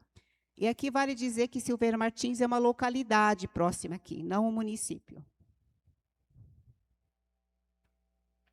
O registro de nascimento do primeiro filho do Hermann Trenepol, casado, ou também dá para chamar ele de Friedrich Wilhelm. Eu me acostumei a falar Friedrich Wilhelm, mas ele tinha mais esse outro nome de Hermann também.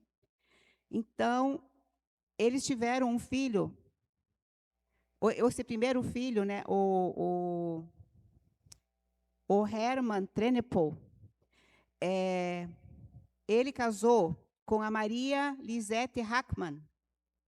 E esse registro desse casamento foi em Santa Bárbara. Então, isso nos dá a pista de que eles saíram daqui para os rumos de Panambi também, e não diretamente para Santa Catarina. E, investigando os outros casamentos desses filhos, todos eles foram nessa região de Panambi. Senão os casamentos, mas os registros de nascimento e batismos desses filhos, ok?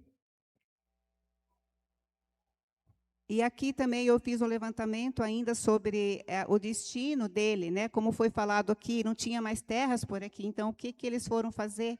Procurar terras em Panambi, e depois de lá foram migrando para Santa Catarina. E o final da vida do Friedrich Wilhelm foi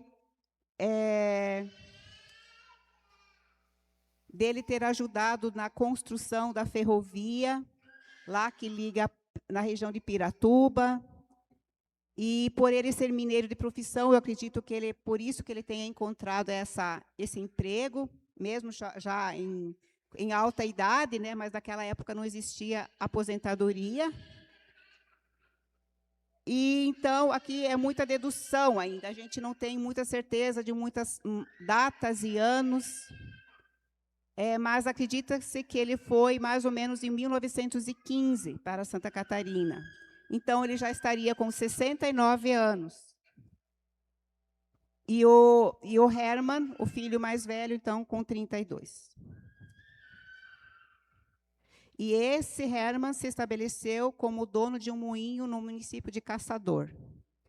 E o Friedrich Wilhelm falece em 30 de março de 1925, em Piratuba, Santa Catarina. Palmas para os atores.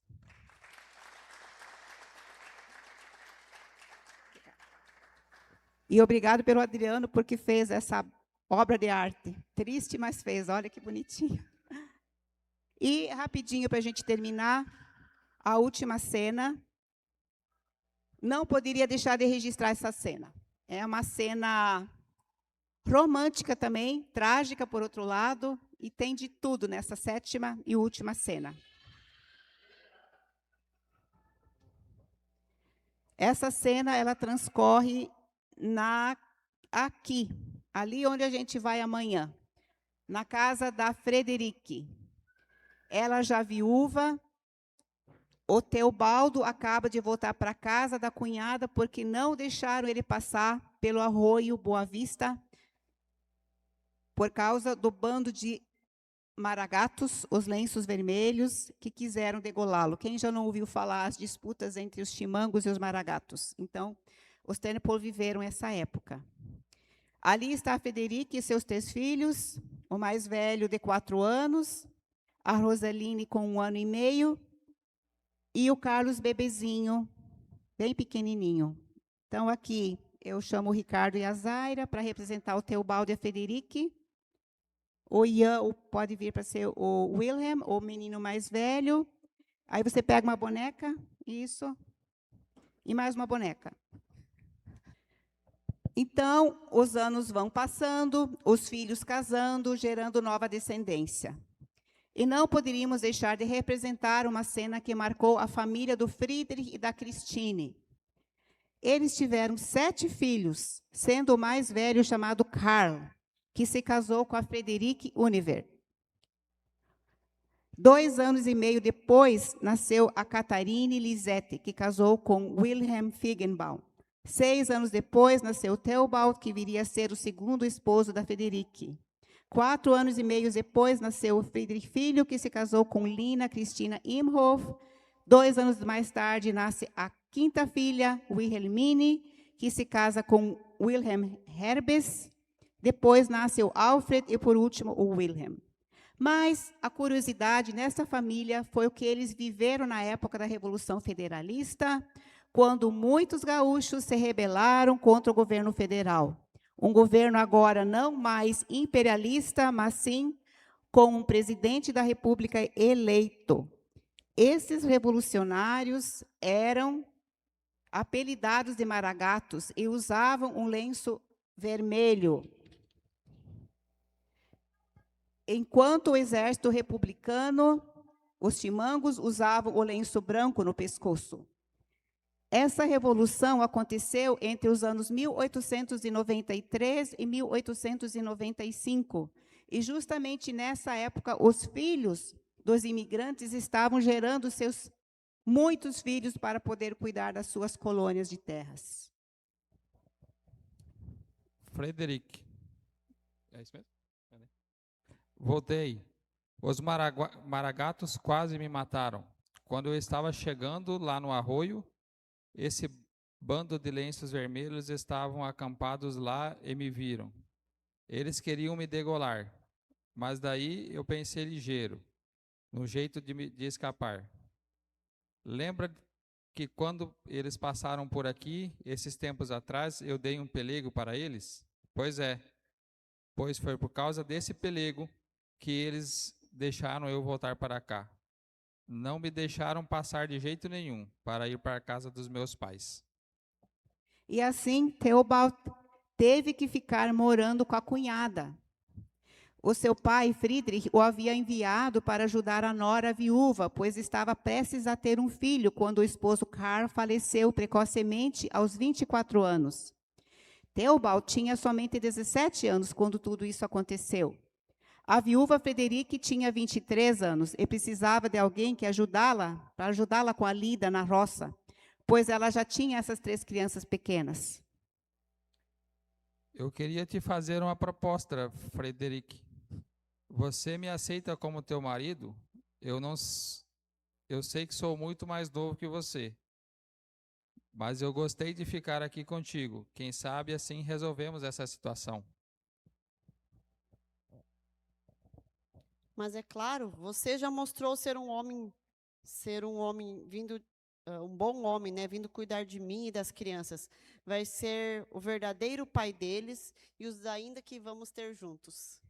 E assim, Teobaldo casa com a cunhada Frederica, e logo em seguida, gente, quando ele completa 18 anos, ele já tem o filho do casal. Então, com 18 anos, o Teobaldo já é responsável por 4 crianças.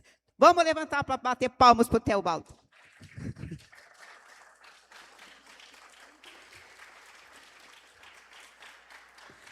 E a história não termina por aí.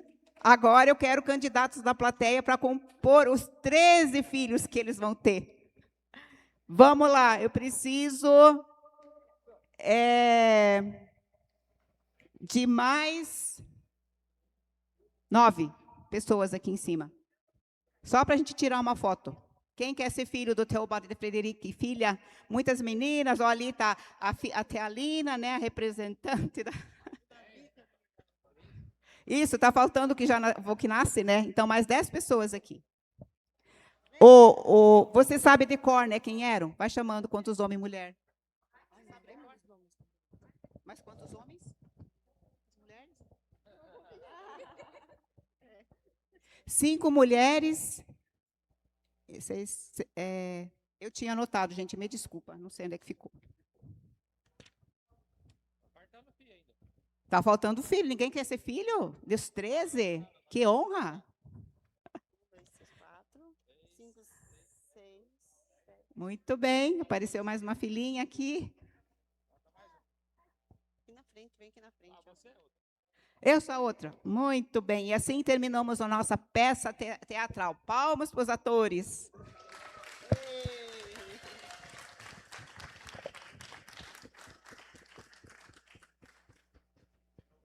Então, é isso. Essa é a família que a gente vai honrar amanhã no cemitério. O Teobaldo e a Frederica. Mais do que merecido, não acham? Obrigada. Sim, então, não cheguem atrasado. Vai ter um casal de missionários de Ivoti para estar trazendo a palavra. Vai ser um momento muito, muito especial. E agora... Para a gente não se demorar mais muito, eu, então, convido o Marco Kreimeyer e o seu Guido Lang para conduzir a dinâmica 13.4. Pessoal, nós vamos falar um pouco sobre a história de como nossos imigrantes vieram da Alemanha, foram parar aqui em Teutônia. Por que Teutônia? O que estava acontecendo? Como surgiu essa colônia Teutônia? Né? Já foi contado toda essa história, que o pessoal veio da Alemanha, a Alemanha estava passando por... todo um conflito, estava se formando o Estado da Alemanha. Em 69, o pessoal sai de lá e ouve falar que tem uma colônia acontecendo aqui no Rio Grande do Sul, no Brasil, né?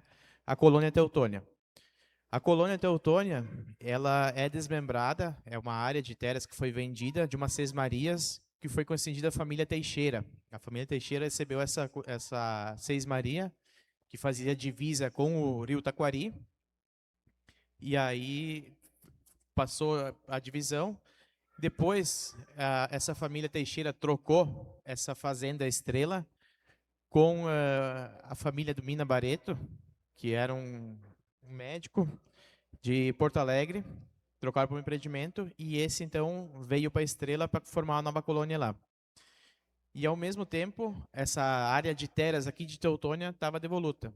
Então, se formou uma companhia colonizadora que acabou comprando essa área de terras e formando a colônia. E antes dessa sesmaria ser concedida, já havia um movimento aqui no Vale do Taquari. Se a gente voltar lá para 1630, 1635, a gente vai encontrar registros até no Vaticano, onde é que os padres jesuítas fazem registros da área aqui de Colinas. Colinas era um ponto onde é que os índios eram capturados, ficavam lá, e aí vinha as bandeiras, Raposo Tavares vinha de São Paulo, de Lages, Laguna, até aqui para pegar esses índios e levar adiante. Então já acontecia todo um movimento vários anos antes de acontecer aqui a colônia Teutônia. E aí depois, em 54, começa a ser formado a colônia Teutônia, especificamente aqui. E aí começa a ter a imigração, a colocação dos imigrantes né? Que primeiro a Picada Klickhoff, que hoje é Canabaro, haviam alguns imigrantes lá, e depois disso, em 65, começa a se formar a imigração para a região da Linha Franca, de onde é que nossos ancestrais vieram. E depois disso começa a surgir de novo a imigração mais adiante aqui para a Linha Catarina, né, Guido?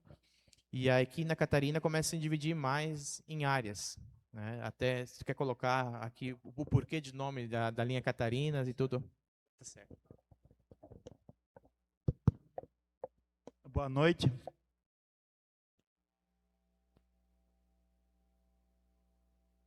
A gente sempre tinha aquela curiosidade que os pais contavam histórias sobre Teutônia. E aí a gente começou a pesquisar como é que começou Teutônia. Então, a Linha Catarina é uma referência à minha tataravó, Catarina Dockhorn Lang, que começou a ser colonizada aqui atrás do muro, que é a Boa Vista Fundo hoje. Então, na grande seca de 1874, deu plantação. Então, ela tinha contato com as terras lá de Picada Café e trouxe semente, distribuiu sementes para os colonos que vieram. Uma parte que eram austríacos, uma parte que era o pessoal das velhas colônias do Hunsrück, lá de São Leopoldo, da colônia alemã de São Leopoldo, e os imigrantes novos, que eram os westfalianos aqui de Teutônia. Em função dessa generosidade que ela faz, aparece o nome de Catarina, e ficou. E Catarina foi dividida em 20 lotes. Então, ela começa lá na divisa com Paverama e vai até aqui a divisa de Pontes Filhos. São 20 lotes. E 3 tipos de colonização começou na Linha Catarina. Até o começo lá da Boa Vista Fundo do Morro, até Paverama, são austríacos. Lá da Boa Vista Fundo do Morro, quem conhece lá, até aqui, no Morro da Catarina, são descendentes de Hunsrück. E daqui para cá são os westfalianos. E a história dos westfalianos começa com a história de um pastor, o pastor Klein Kinter. Ele serve em Porto Alegre como pastor e ele vê que muita gente dos conterrâneos dele estão passando dificuldades, como foi apresentado aqui no teatro. E aí ele escreve uma carta aos pastores. Se pessoas de lá não querem vir, aí se destacam 300 famílias que vão vir ao longo de aproximadamente 20 anos. E aí inclui os Trenepol, os Jasp, os Horst, todos os que são westfalianos, que nós chamamos aqui de sapato de pau. E esse pessoal foi jogado literalmente na floresta. Não tinha nada. Nada. Aí, para eles saberem, só por curiosidade, o que eles podiam consumir, eles olhavam os passarinhos, o que os pássaros comiam, o ser humano também podia comer. E viviam da caça. Mas alguns eram tão pobres, o que me surpreendeu nas pesquisas, que eles até precisaram financiar a passagem deles. Então, eles fizeram empréstimos para chegar até Teutônia, que a própria companhia organizou. E essa companhia colonizadora, isso dá para comparar hoje a um loteamento que é feito. Eles fizeram aquele empreendimento não por piedade dos conterrâneos, mas para ganhar dinheiro. Então, o Teutônia foi organizado em 400 lotes, ou 600, não me lembro agora, para ser vendido para os colonos, e eles compraram. E muitas vezes aparece a situação lá que os alemães receberam terra de graça. Quem recebeu terra de graça foram os primeiros que chegaram a São Leopoldo como chamarisco. E os outros depois precisaram pagar, e muito bem pago. Com certeza, isso era um negócio imobiliário. Então, alguns grandes comerciantes de Porto Alegre viram Teutônia lá como uma área de matos, que podia ser colonizado. E eles sabiam, onde tem mato, é terra boa. E Teutônia, nas margens do Arroio Boa Vista, do Taquari, era terra boa. E os alemães têm uma virtude. Onde tem terra boa, tem alemães. Né? Porque eles gostam, estão ligados à agricultura, estão ligados à terra. Né? Por isso que nós já temos hoje muita gente aqui Mato Grosso, Goiás, já tem teuto brasileiro, que nós chamamos no Paraguai, na Colômbia, em toda a América, porque sempre onde tem terra fértil, tem alemão. E tem um dito popular que diz assim, onde tem meia dúzia de alemão, o deserto floresce. E aqui, nosso era um deserto verde, só mato, e esse floresceu. E as sementes foram tão férteis que nós somos hoje o fruto disso aí. Nós somos o fruto dessa bênção, né, que veio, né, para cá, né, e aí formamos uma cultura, uma das culturas do Rio Grande do Sul, que na realidade são 4, né? São as culturas dos açorianos, dos nativos que já eram aqui, os ítalo-brasileiros e os teuto-brasileiros. Então, a nossa cultura é a cultura teuto-brasileira. Nós somos, então, teuto-brasileiros. E se a gente quer saber a nossa origem, aí eu recomendo para quem gosta de olhar um seriado, olhe uma vez o seriado Os Bárbaros, na Netflix. Lá vocês vão ter uma ideia de como é que as nossas origens são bárbaras. Nós somos bárbaros, os nossos antepassados eram bárbaros. E uma dessas tribos bárbaras eram os teutões, aqueles que resistiam contra Roma, que não aceitavam ser subjugados por Roma. Quando o exército romano atacava, eles se refugiavam nos banhados, mas não se entregavam, porque o alemão é teimoso, um Dickkopf, né? Eles não se entregavam. Aí, esses comerciantes, tendo referência a esses teutões, sugeriram dar o nome de Teutônia, porque Teutônia era um convite de sucesso, um nome pomposo para ser um sucesso de colonização. E realmente foi. Teutônia, em poucos anos, se torna uma referência nas colônias alemãs que começaram no Rio Grande do Sul. Passa a ser uma referência de progresso e de sucesso. Em todas as áreas de colonização do Rio Grande do Sul e depois no Brasil inteiro, né? Por quê? Porque as pessoas eram pessoas que trabalhavam muito. E eles tinham muitos filhos, geralmente. Por quê? Porque não podiam ter escravos. Mas isso não significa que algumas famílias não tiveram escravos. Tiveram sim. Os Arn, por exemplo, tiveram escravos, né? Mas eles tinham muitos filhos, 10, 12, 15 filhos, até quase 20, alguns exemplos raros, né? Porque os filhos eram a mão de obra barata, que trabalhava nas propriedades. O que aconteceu? Eles tiveram um lote de 100 hectares, mas isso dava para 2, 3 filhos. E os outros precisaram procurar novas terras. E aí entra Panambi, eu vi gente de Panambi. Panambi é um empreendimento de colonos evangélicos luteranos. Enquanto os católicos, a Igreja Católica organiza Santo Cristo, Campina das Missões, essa região. E os teuto-brasileiros, então aqui de Teutônia, é Panambi esses lados. E de lá eles vão subindo lá, né? Por isso nós temos hoje muitas famílias, daquelas 300 famílias, espalhadas por todo o Brasil. E aí chama a curiosidade, quando tu anda lá pelo Brasil, lá fora, às vezes tem um posto de gasolina.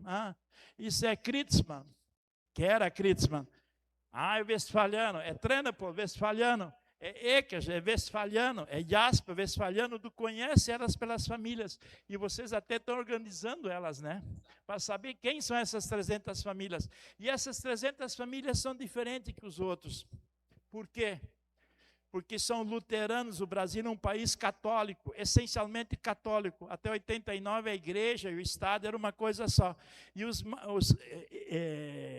luteranos, eles eram marginais, não no sentido de bandido, mas marginalizados. Eles estavam à margem da sociedade brasileira. Por isso que a igreja, no início, não podia ter templo, porque eram protestantes, eram diferentes, né?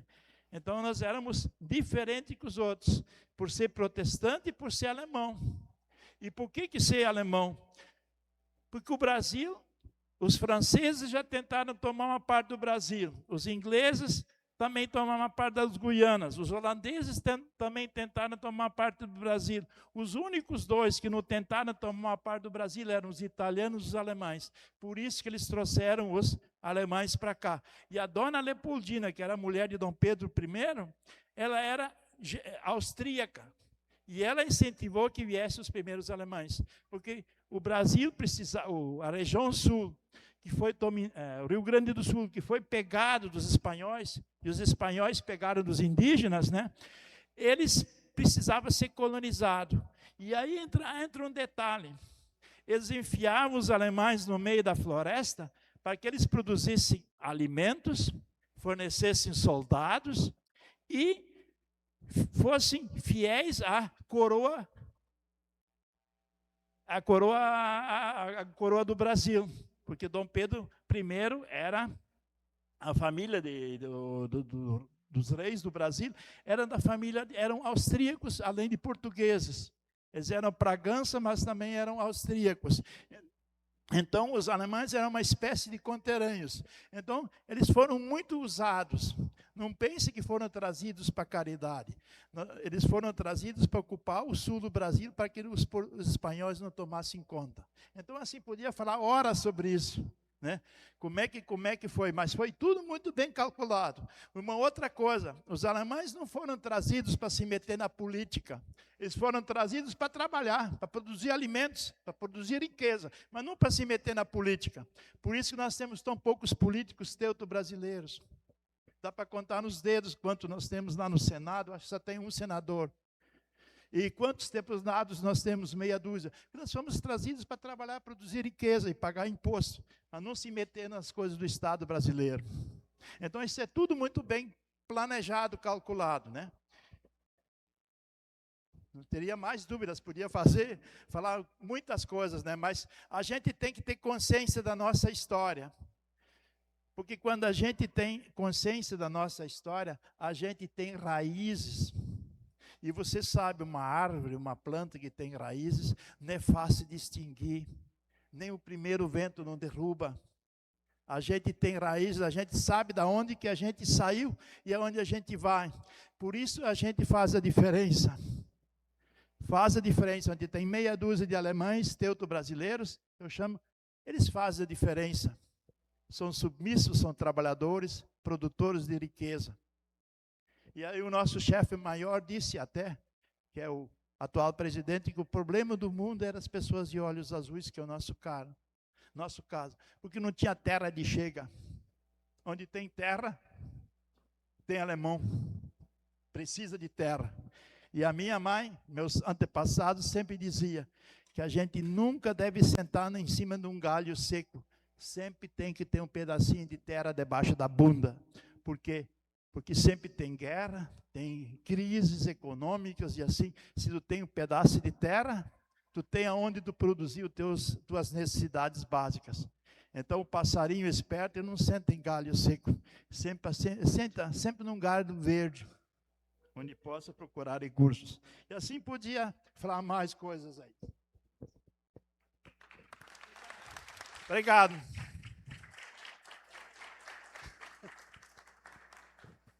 Pessoal, alguém teria alguma pergunta para fazer, um questionamento? Pode ficar à vontade, que a gente pode responder. Mas se não tiver pergunta hoje, pode fazer de forma informal também depois, ou em qualquer momento, né? Isso. O que a gente não pode ficar é levar dúvida para casa, né? A gente tem que ser curioso, né? Curioso no bom sentido.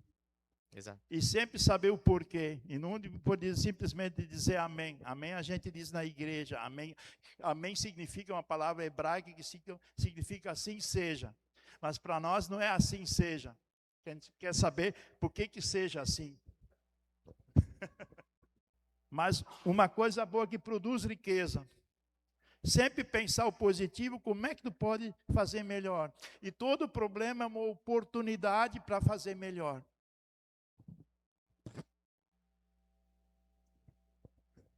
Então, tá. Muito obrigado, seu Guido e o Marco. Vamos ficando por aqui hoje, então. Eu só tenho ainda 2 recados.